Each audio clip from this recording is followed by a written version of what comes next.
cannot make you hate it up.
sorry to hear that.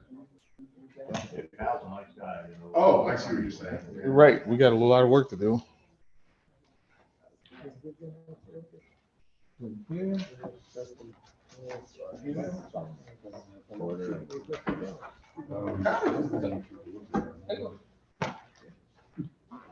Back house. Yeah.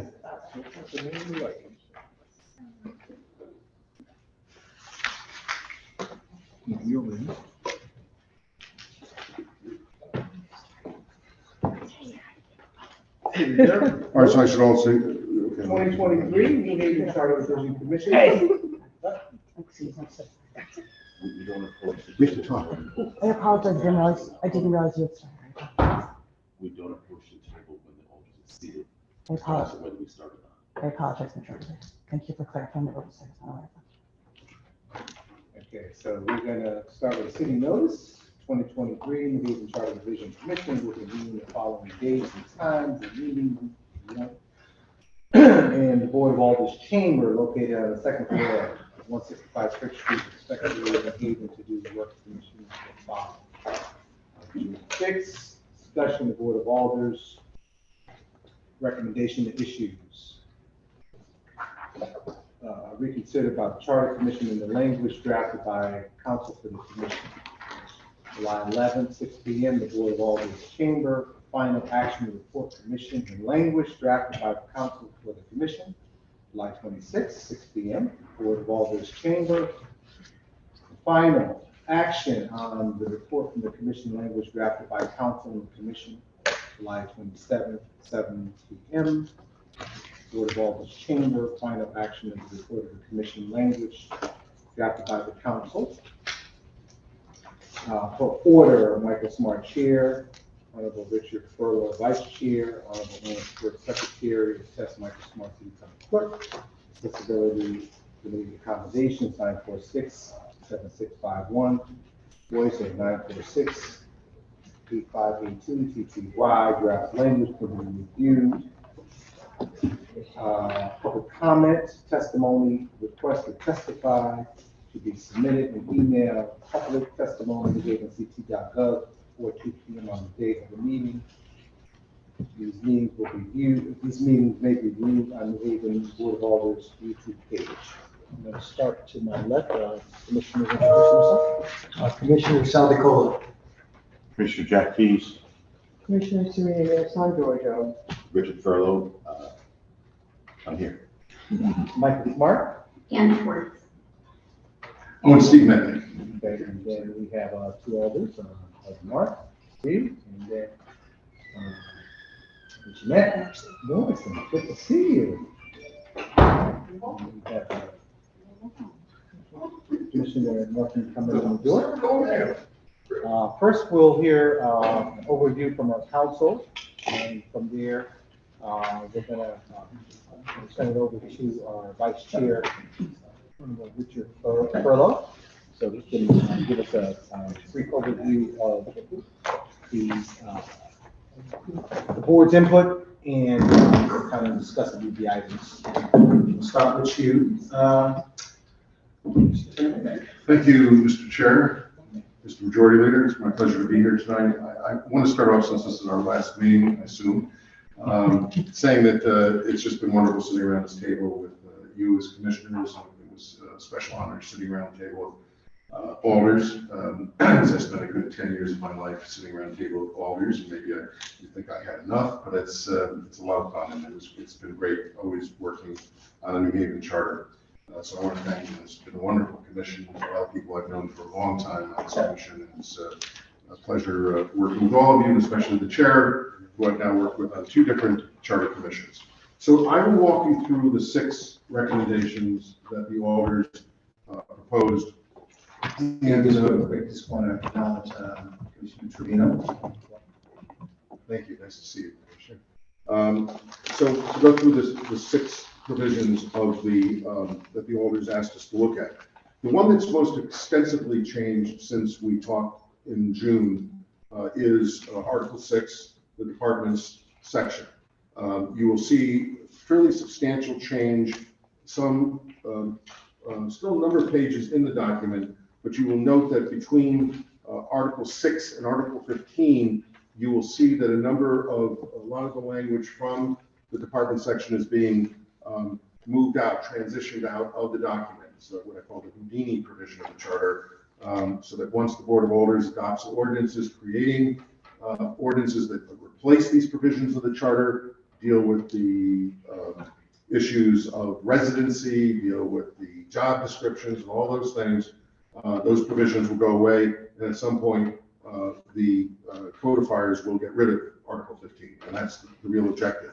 Without getting into any of the details, I know that the majority leader will be making a recommendation regarding the characterization of the chief financial officer / budget director. I think that's one item that I expect to hear from tonight. But otherwise, what you'll see in this section is that the difference between the proposed charter and the current charter is when you look at the Article 6, you're going to see more or less the functional breakdown of the departments as opposed to the names of departments. There still are names in the document, they're still called something, but we have them under categories as opposed to individual departments. And the objective, and this was started 10 years ago, is to have reorganizations if you want to have reorganizations. If you want to merge entities, you should be able to merge entities. The work that the majority leader really insisted on having done during this period has been done. I think we've made some great strides in that regard. So that's item number one. And I know there will be an amendment that comes in on that. The second issue, and I'll try, I'll keep them separate. We'll come back to this article. The second issue deals with the residency and elector standard for department heads and other key positions in the charter. And if you take a look at Article 2, Section 12, most of it's dealt with there. We had a definition of appointed public official, and I broke down the definition between department heads and board and commission members. We'll talk about the board and commission members when we get to item 6. What we've basically done with the language in this section that goes over into D, which is the waiver provision, with department heads and other officials where there is a default elector requirement. The default is if you come to work for the city, you need, as a department head, you need to be an elector. You need to live in the city and be an elector of the city. This provision has now given the Board of Alders the ability, when they're transitioning the departments to the Code of Ordinances, to make a determination that whether or not that default should apply on a department by department basis. So there are some departments where the board may determine you need to be an elector. It doesn't change a thing. Charter governs. It's still subject to a waiver. You can always have a waiver if there's not a general standard change for the department, but the board has the ability by ordinance now to make that change. Excuse me, Steve, just want to acknowledge Alder Hayden. Welcome. So you now have two different options when it comes to the issue of residency and elector for department heads. Item, should I stop the questions, Mr. Chair? If there are any questions in these sections? Item number 3 is boards and commissions. Not a lot of changes here from the time that we sent this over to you, except there is one change, and it's made generally because it's generally a good principle, but it's also been made to deal with the issue we'll get to a little later about the Parks Commission, and that is the concept in section 2A1 of Article 7, where the terms of office must be finite. And so that standard is the standard that you have to set a finite term of office for a member of a board and commission. That's the only significant change that was made in Article 7 from the time you made your changes. Remember, what we did here is, again, we created 2 different categories, actually 3 different categories of commissions. One's the commissions that are actually created by the charter. 2 are the commissions that are mandated by the charter, that the alders have to create. Again, they're in the Houdini article. And 3 are boards and commissions that the alders can adopt on their own volition without charter mandate at all. Item number 4 is the Parks Commission. The commission, you had recommended to the Board of Alders a phase out of the Park Commission. This is in Article 15, Section 3F. Sounds like a military classification. That the board has recommended that when you consider the creation or reconstitution of the Parks Commission, that you immediately consider moving to the finite membership term status, so that you would need to basically alter the composition when it goes over to the boards and commissions, as opposed to a stagger that would have allowed for a gradual modification of the board of Park Commissioners.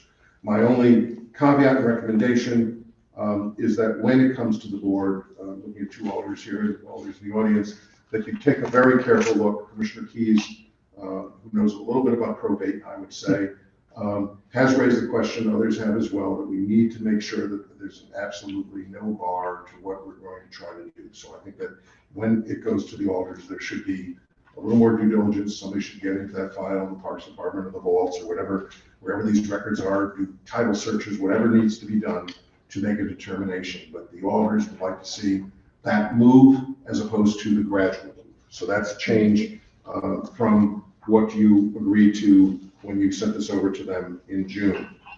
Item number 5 is restoration of the and clarification of current language pertaining to bipartisan representation on boards and commissions by alders. The alder leadership, the alders have recommended that you reconsider that and keep the language as is, to make it clear that what's interesting about it is there's already a provision that allows for it, but the provisions that we had to help what's the right term, effectuate that is gone. So the idea is I think the alders would like to see the status quo maintained. There are, in the Parks Commission, for example, the term bipartisan is actually used, and on the I should know this, the Litigation Settlement Committee, which I still work with all the time, it requires 2 members of the Finance Committee of different parties. Most of this is dealt with by ordinance, and the ordinances, I think, require bipartisan elections to the body. The other clarification, and that's pretty much it. There's those clarifications regarding those items. The final item is going back to 12D. Remember, we talked about that earlier this evening when we were talking about the department heads. We're also dealing with boards and commissions. And as the distinguished member for the 25th Ward, Alder Marchand, pointed out, we already had language for a waiver for the electoral requirement for members of boards and commissions. What we did, because of the issues that have been raised this year, we just want to make sure, because we could not remember what the history of that was 10 years ago when we went through this, and it's possible we didn't spend a lot of time on it at all, is we want to make sure there's an express grant of authority. So we've added the clause, if legally permissible, and we would recommend to the community that's advocating for these changes to go to Hartford and get an express grant of authority to address the issue of non-electors and or non-citizens, because the issue of non-electors may not be a difficult issue. But I actually put into your document Section 9-12 of the Connecticut General Statutes, which talks about what an elector is, and the term bona fide citizen, which is used in our charter, is taken from that statute, but it's a citizenship element. So the legislature would have to give us broad authority beyond the electoral requirement to allow people who are not citizens to serve on boards and commissions. That's where the rub comes in, and that's why I think we're going as far as the charter can go. Remember, one last time I will say this, you'll never have to hear me going through one of my lectures on home rule again for 10 years. I'm lucky, I'm still here. And that is express grants of authority. we need to have an express grant of authority. And I think this one needs to be as clear as the noonday sun that's out of the sky, as my boss Sam used to say. So that's it, Mr. Chair. You asked me to go swiftly through, I have done so. Questions from me? Yes. So the sixth revision would allow non-citizens on boards and commissions if the legislature allows. Non-electors, which could include non-citizens. So that'd be 7, 4, whatever. Okay. Yep. It would probably be a clarification in Title IX, is my guess. If you're dealing with the elector issue, they would probably address it in Title IX. Not all of our express grants come from 7, but it would probably be Title IX. Any other questions, Mr. Chair? Mr. Vice Chair, were you going to raise the issue of the, Hang on, let's make sure. Any other questions? From? Okay, so then we'll turn it over to Vice Chair. Thank you, Mr. Chair. Good evening, Councilor. Thank you for your precise review of what we'll be voting out of this commission this evening. I would like to, through you, Mr. Chair, if we can have Corp Counsel, perhaps Mr. Madison, come and explain the proposed language of the Chief Financial Officer / Budget Director. So just as well, I think we'll just let you explain so that I don't miss any.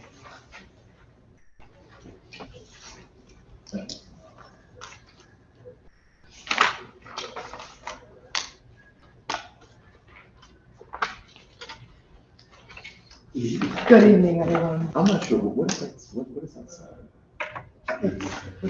Steve. oh, this is a Paul Pernaruski son that somebody gave me. He's a Oh, friend of mine. He's not challenging our mayor. okay. Your mayor, I live in Hammond. Yep. He's running for mayor of Waterbury, my hometown. My parents are buried in Waterbury. Yeah, I just wanted to make sure. No, I'm not, that we're not, I'll get you in trouble here. I'll give you a nice gift for my friend from Waterbury.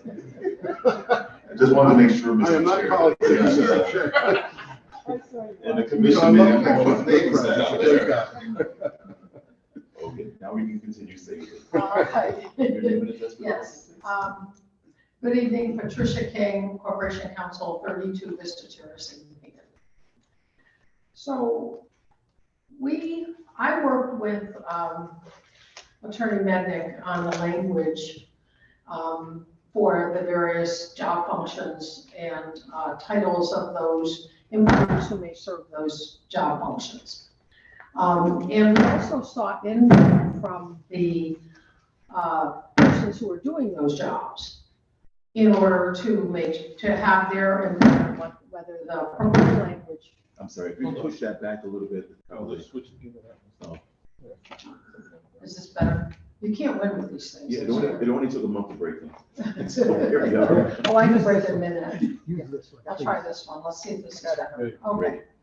So, and I'm to some extent going by memory here because I don't have all the language handy. Okay.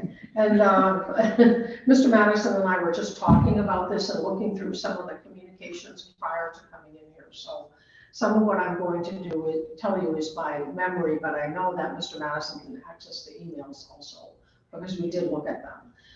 And there was language that was submitted regarding the Chief Financial Officer. I'll just use that to kind of describe that whole job category, if you will, the category of functions. And in the language that Mr. Gormany submitted, he took out the budget director as a department head. Because his job as the budget director is created not by ordinance and not by charter, but by the budget, and is a member of the mayor's cabinet. So when the language was then proposed by Attorney Mednick, the budget director which was inconsistent with Mr. Gormley's email, was named then a department head. And he's not a department head currently. So there is a provision somewhere in this proposed charter about every department head at the time of the adoption of the charter, which I'm supposed to be talking to this one, I guess. So to some extent, that's not at this point accurate as to Mr. Gormley because he's not a department head. His position is in the mayor's cabinet and is created by the budget only. So that's kind of the gist of the problem. Because he's the acting controller, and I don't believe we haven't had a full-time controller since Mr. Jones left back in early 2020. He's the acting controller, but he's also the budget director. As a budget director, he's not a department head. So, and to the extent the charter says to anyone who's a department head at the time of the adoption of the charter, that would not apply to Mr. Gormley because he's not currently a department head. So that's where the difficulty, and I proposed some language earlier today.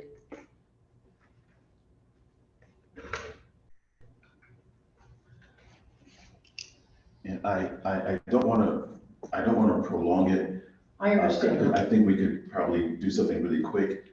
I'm a little confused around the language of being part of the mayor's cabinet, but because I thought those were just his coordinators and core council. Well, I think that is under the mayor's staff, and cabinet may not be Staff. the language in the charter. I think it says he's on the mayor's staff. I know we sort of think about it as the cabinet, but he's a member of the mayor's staff, I think, under the budget. So let me give the rest of the commission very quickly a little background. So what we're trying to do is streamline the charter so that all of the departments that should be by ordinance will be created by ordinance, but the finance needs to be something that stays in the charter because the city always needs to have some sort of financial oversight. So that's going to stay in. And so what I'm wondering is if we can just remove the term budget director and just keep it chief financial officer. And then we can create by ordinance, should it be the commission's, should the commission agree to move this whole thing forward. We can create by ordinance that administrative function of the budget director. Because the language that I read, it's a little confusing. It seems like he's a department head, but not a department head, and he can work in place of the controller, but not work. It's a little confusing. Well, yeah. And so what we want to do is keep that streamlined. We can create it by ordinance. And then I'm not sure what the end goal is if you're trying to avoid a residency, if you're trying to avoid calling him a department head. I'm not sure of what the goal is of changing the Well, I language. think frankly, the residency and department head are kind of tied together here. If we have a residency requirement for department heads, and if he's named a department head, he would have a residency requirement. Right. The controller, I think there's a residency requirement for the control. So I think, as I've said numerous times, I think the residency requirement works some mischief in terms of how we employ people in the city and what positions they get into. And that is an issue. So, and it's not currently, as I said, a department head. It's a member of the mayor's staff under the budget. So as long as that doesn't change at this point, and I don't think anything we do can change that today anyway. And then going forward by ordinance, the issue could be dealt with. Now, Mr. Gormley is also the acting controller. When Mr. Jones left, he was appointed as the acting controller as well. And he's held that position. We've been advertising for a controller, as far as I know, since Mr. Jones left. And have not, for whatever reason, been able to hire one. I believe there have been interviews from time to time. But I can't speak to that because I'm not directly involved in that process. So, So would it be feasible, can we just remove the term budget director in that finance description? And Just leave chief financial CFO. officer? Yes. Who is the CFO? We don't have one. So why was that proposed by the administration? I believe because for certain bonding, as I recall correctly, and maybe Mr. Madison has more information, but as I remember, when we go out to do bonding, we have to have a chief financial officer. And at that point, someone in the controller's office, who's a woman whose name escapes me at the moment. That's treasurer. She was treasurer. That's treasurer, not CFO. But who is the coordinator in charge of, that has finance under them? Is that the CFO? But there is no CFO. There is no CFO, and there is an acting controller, who's Mr. Gorman, Got it. and the budget director, who's Mr. Gorman. So for all practical purposes, it's Mr. Gorman.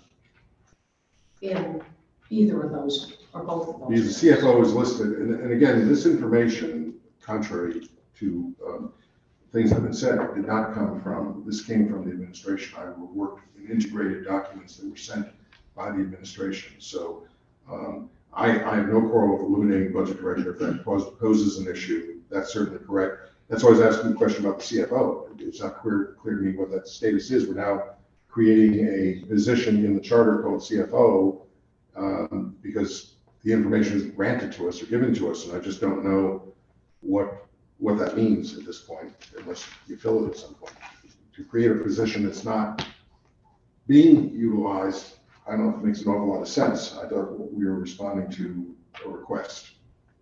So Maybe have the chief of staff come, please, just to continue with the administration's point of view. I'm kind of inclined, because who's the head of the Office of Policy Management and Grants? That's what I'm trying to figure out. I don't know what that office Yeah. is.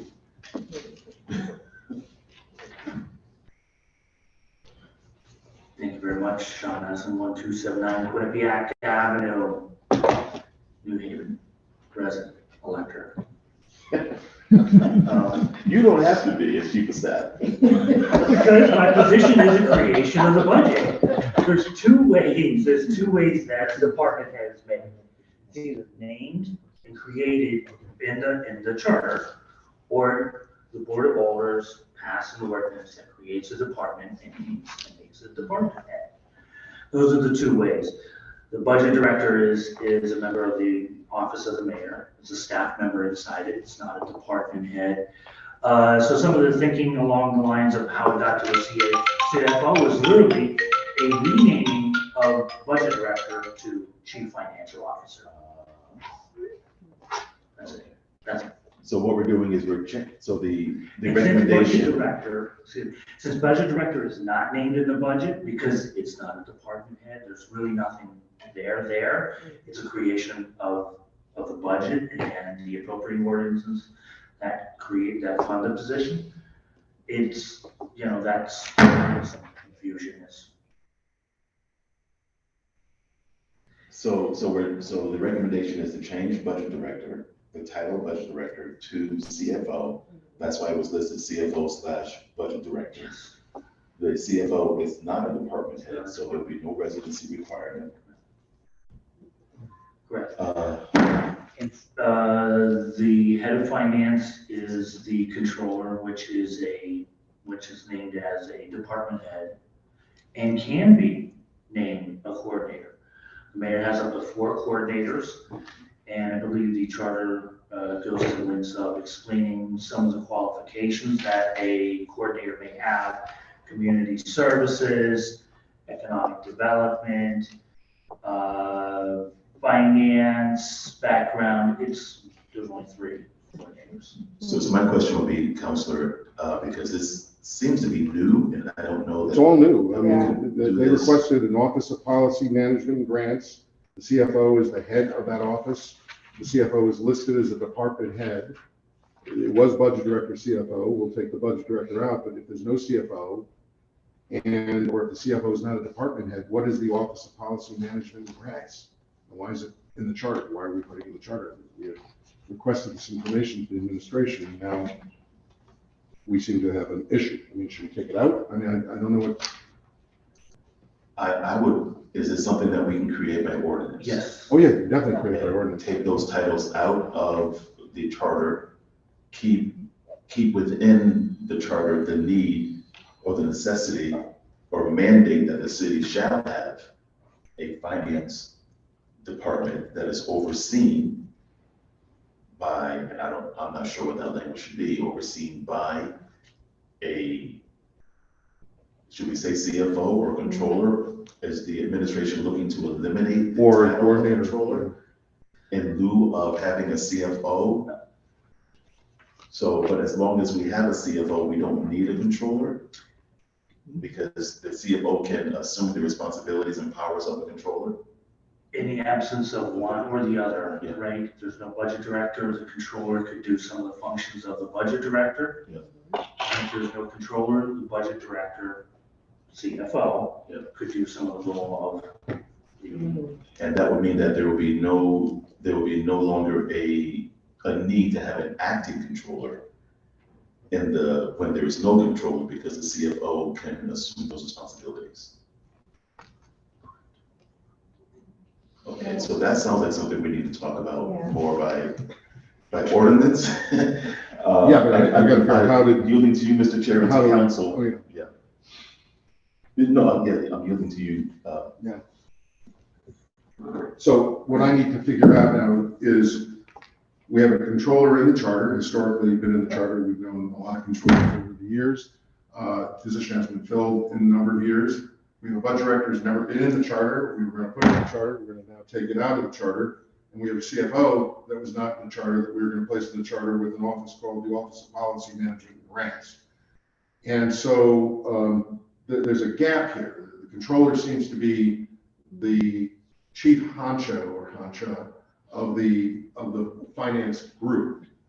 But there is no controller for a variety of reasons. We have other people acting as controller, but the charter is going to be silent on that, and we'll deal with that by ordinance. So do I say that there shall be created an Office of Policy Management and Grants? There shall be, how do we want to address this? Because I now have to take out not just the finance director, not just the budget director, I have to take out the CFO as a department head, because we don't have that.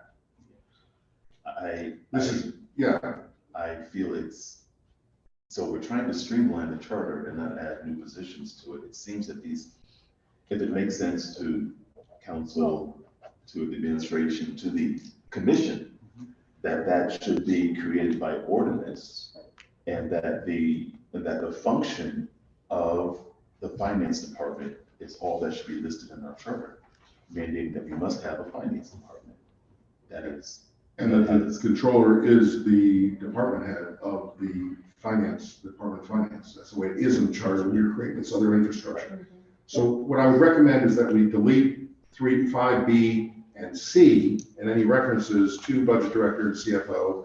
Do you want to have a directive, or just leave it silent on the issue whether there should be an office? And I'll have to run through and see if we have the Office of Policy Management and Grants and the CFO. All that will come out.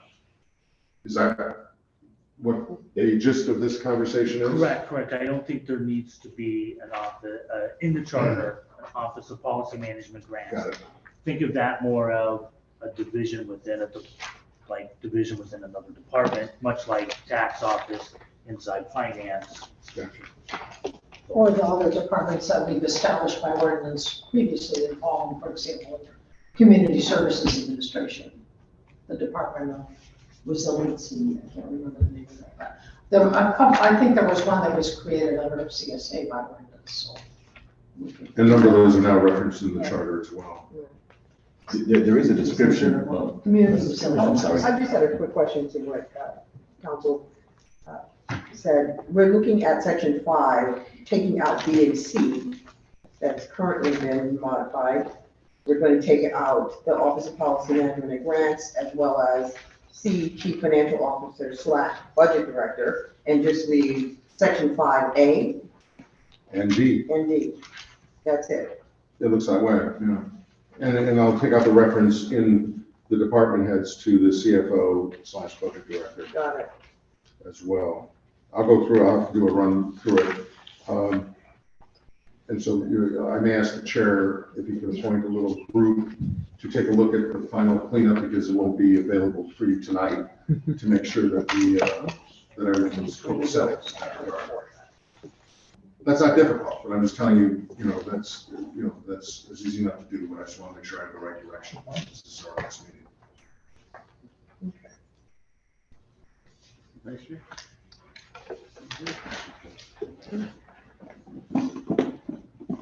Yes, Mr. Chair, give us just 1 second. More cola, it's not like We're In the organizing. meantime, any other questions from the commission? Can we say that one more time, Mr. Chair? Under section 5, we are eliminating B, B, and C, and under section 58, and under section 3, 3A3, we're getting rid of subsection A, which is the reference to the CFO and budget director as a department head. And we have the coordinators, the mayor appoints coordinators. We're subject to confirmation. I mean, the coordinator could be a CFO. The mayor has that available to him or her as well. So these are not critical provisions. There's no legal rationale or reason to keep them if they don't exist. I was under the impression, since we were requested to put them in, that they existed or that they would be in the organizational chart. And so I prefer to thin it down a little bit more. So if that's where you're going, I think I know what I have to do. If we may, Mr. Chair, can we just take a moment to make sure that all of our commissioners are following on page 55 of the large package of the actual charter, page 55, section 5, finance, administration, and functions. It is item number A that explains the function of the finance administration, and that's what we're going to keep. B and C, it makes sense to create these two by ordinance because we don't even have, we want to have a more thorough job description and have a discussion. I think it's, because these are two added ones, we need to have a public hearing on these and go through that regular process of having the public weigh in on the creation of two positions. If that sounds right with the administration? So easy to get along with. Great. Give the commission just a moment to look at that. Let's make sure there's no questions. If it makes sense.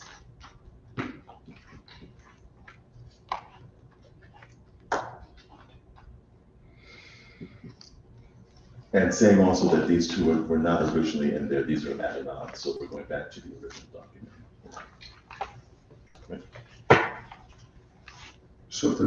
So silence means that we're good, I guess. We're good. Right?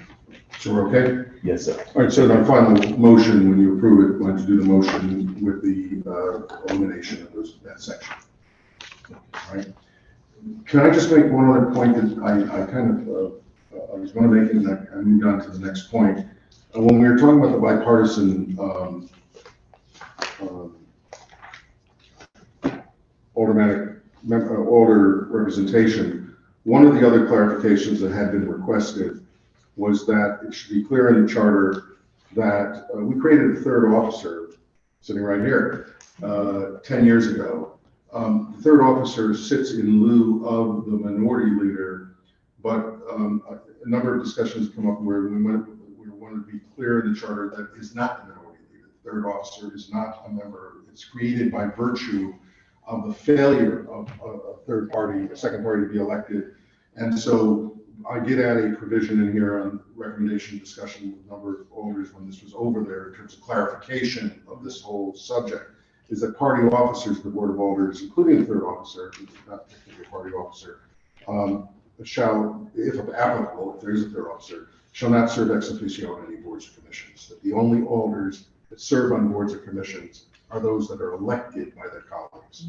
So there's no ex officio membership under the charter.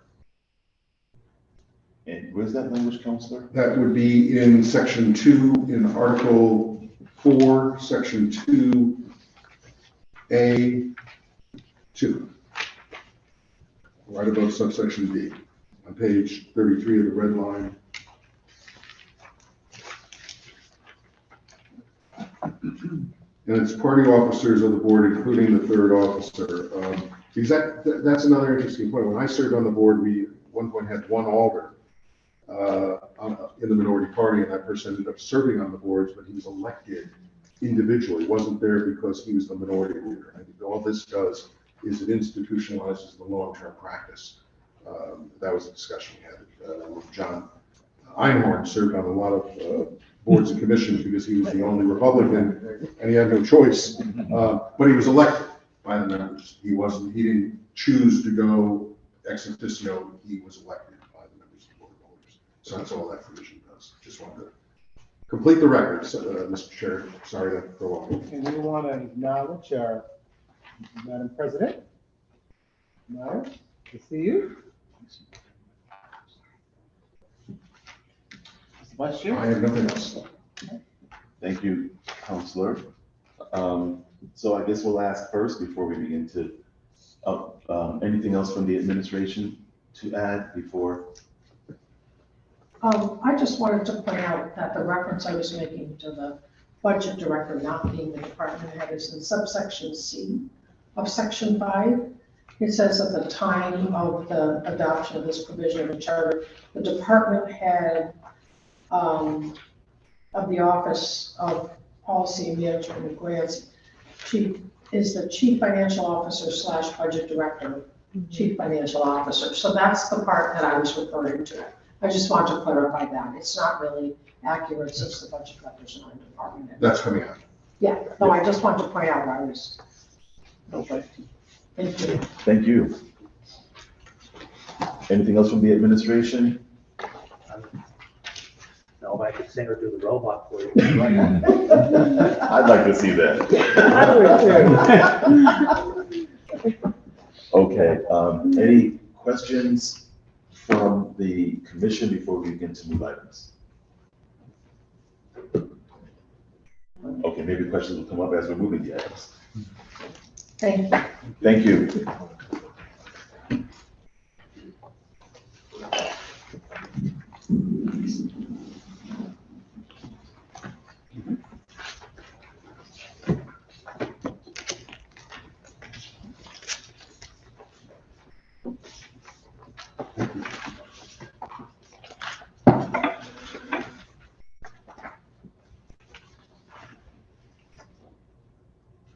Do you want to move them as a package, or do you want to move them? I think I would like to move it as a package. Yeah. Just make the one change we need to make. So if it's okay with the commission, we can move all of this together as one. Instead of reading all 5 of these going through. And then we'll deal with the section 5 that was added on and have that removed. Yeah. So let's do it like this. I'll ask if there's a motion. I move the item. And I'll second. The item has been moved and seconded. Discussion. It's the move we all need to talk. Briefly, I think the 5 of the 6 revisions are very good revisions and really improve the document that we did. The Parks Commission is like chasing the Holy Grail. You're never going to find it. You're never going to be able to clarify what the original deed's in. The original contract was, the original deed came in, and what manage every other grant is administered through the Parks Department, and it really, it's just a bad idea, but I know that it's not done today, but it's certainly walking towards an ambush. That's it. Thank you, Commissioner Keys. Commissioner St. Bruno. I just want to say that I agree with Commissioner Keys. This has been a very interesting process, and each of the items that we're seeking to approve tonight have changed or tightened, or the work that Attorney Mendick has done in terms of making this a more livable document is great work. And I want to thank everybody for working together to get to this place. Thank you, Commissioner. Mr. Chair. Yes, and I just want to add to that, it's been, Steve, it's been great working with you again. True legend. In his own mind. Yeah. You know, and I just want to talk about, the background of, dealing with board and president and all the collaboration, staff, secretary, and just working together collaboratively. That's what really what makes a difference. So, we hear it in the public, but a lot of the work, a lot of the preparation, and a lot of the retooling is behind the scenes, which makes the process smoother and easier for the commissioners to understand and kind of go through. So, truly, it's been a pleasure for me. Thank you, Mr. Chair. Any other commissioners? Commissioner DeCola. Thank you. This has been a great experience, seeing that this is my second charter, working with Steve on the board. And we're moving this charter to be more flexible, to change with times and move the city in a better direction. So I'm very honored, and I'm tired of reading. So I'm full support of this. Thank you. Thank you, Commissioner. Any others? And I just want to just add one more, add to what I was saying, even as it relates to moving the department heads out of charter, giving the Board of Alders time to really go through and work with the administration, work with council, and really kind of do that in place. I mean, that says a lot. So it's not like, you're just pushing it out there. You're really going through, they're going to go through the process and take their time with it. And I think that was something that the president really emphasized. And, thank the vice chair for, the suggestion and following through. And give you counsel on posterity to get it done. Thank you. Any other commissioner?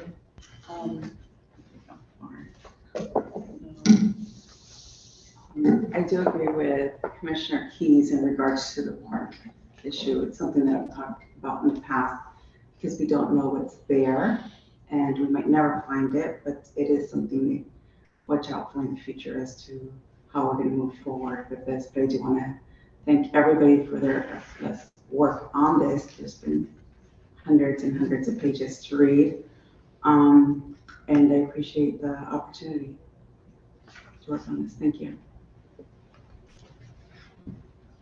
Any other commissioner? I'll just quickly add that this has definitely given the Board of Alders a lot of work to do, because once this is done and if it passes in November, there's going to be other committees that are going to be hearing these items that we're moving over as ordinances, and there'll be tons of public hearings, making sure that the public is able to weigh in as we're moving department heads into our code of ordinances, as we're considering residency, as we're looking at boards and commissions on with the waivers that are provided there, should the state grant us that permission. And the other, well, we talked about the Parks Commission, right? So there's a lot going on there. And the increase of salary for the alders, the term going from 2 years to 4 years. And so, we kind of concentrated on some of the stuff that had a lot of details, but we have done a lot of work in a very short amount of time. And so I think it's appropriate. Our president is here, but I'm sitting here, and so I think it's appropriate on behalf of the Board of Alders to thank this committee for all the work that you've done and for the hundreds of papers that we've gotten and had to go through. We want to thank especially our secretary for all the work that you've done and the research that you've done and making sure that we had the right information and listening to what we're saying. Every time she would start writing something, I would pause and say, wait a minute, am I saying that right? But did you get that? And to our commissioners that have really, perhaps this has been your first time in this very public and very political process, we want to thank you for taking all of this time to come and sit with us and to drudge through all of these notes for the betterment of our city. Because to streamline this charter is going to make things much more transparent, is going to make things easier to understand. And when there's, I know our president's like the word transparency because it's a click word, a buzzword, but when there's transparency, then we're a better city. And some of the language is just so difficult to understand and it's open for interpretation that we need people like our counselor, Mednick, and Judge Keys, just to figure out what a paragraph says. So thank you so much for being a part of this process. And now, if there's no further discussion.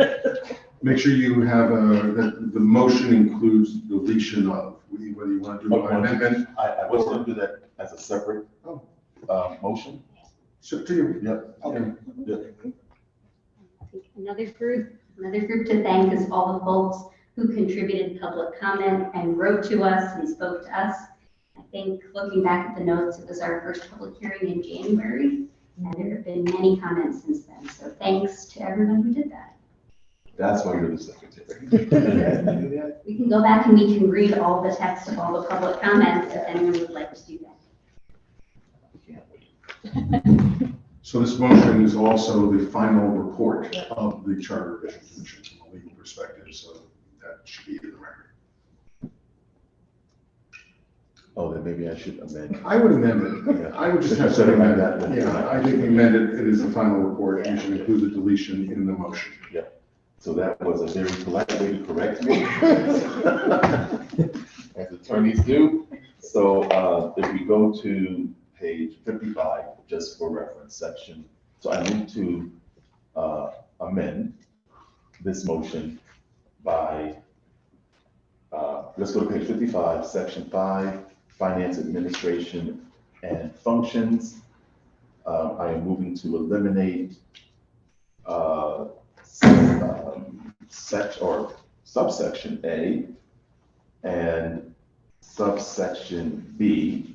Nope. No, B and C. B and C. Subsection B and C, as I've circled and have next to it, eliminate. And that we will keep subsection A And D. and D as part of our final report. And we will eliminate all references to the CFO and budget director as otherwise stated in the charter, rather than you don't have to reference each section. Because it's in. Is it another place? Yeah, it is. It's listed with all the departments in section, for the record, section, Article 6, Section 3A, paren 3, A, lowercase. A. We are also eliminating all references to the budget director and CFO as listed elsewhere in the chart. Is there? I move it. Is there a second? Who's moving it? Yep, I'm. You're good. You said second. Good. Sure. It's been moved and seconded, so, any discussion on this amendment? So I will discuss it then very quickly. So what we're going to do with the chief finance officer and the budget director, we will create those two offices. Should the Board of Alders, agree with the administration, we will create those two offices by ordinance. And that will be another discussion, which would also have the public hearing that is, which is how we do things when we're creating ordinances. All in favor? Aye. Any opposed? Any abstaining? Okay, the item passes. We are back now to the item as amended. This is the final report. All in favor of this final report which will go to the Board of Alders for their full vote, either up or down, without any amendments. Say aye. Aye. Any opposed? Oh, I didn't ask for any discussion. Any discussion? Just on, we're on TV, I follow this the right way. Any discussion on this? Okay, any abstaining? The ayes have it. Thank you. I will turn it back to our chair to make the final comments and motion. Thank everyone, administration, certainly I'd like to thank our special shout out to committee of the whole chair and everyone for attending. Like I said, Steve, it's been a pleasure working with you. Got some new friends, so it's that's a great thing. And Al, we have a last supper in the bank? Yes, we do. All right. Don't call me that. We got your turn. No wine. No one, okay, all right, okay. So, thank you, and I'll take a motion to. I make a motion to adjourn. Second. All right. Thank you, everyone. Good to see you again, Steve. Seen a long Let time. this ring. I'll see you soon. So let's let our chair formally call the vote for our adjourning. Oh. All in favor? Aye. Okay. Motion adjourned, and everyone can take their name plate. Is that what we're saying here? Well, we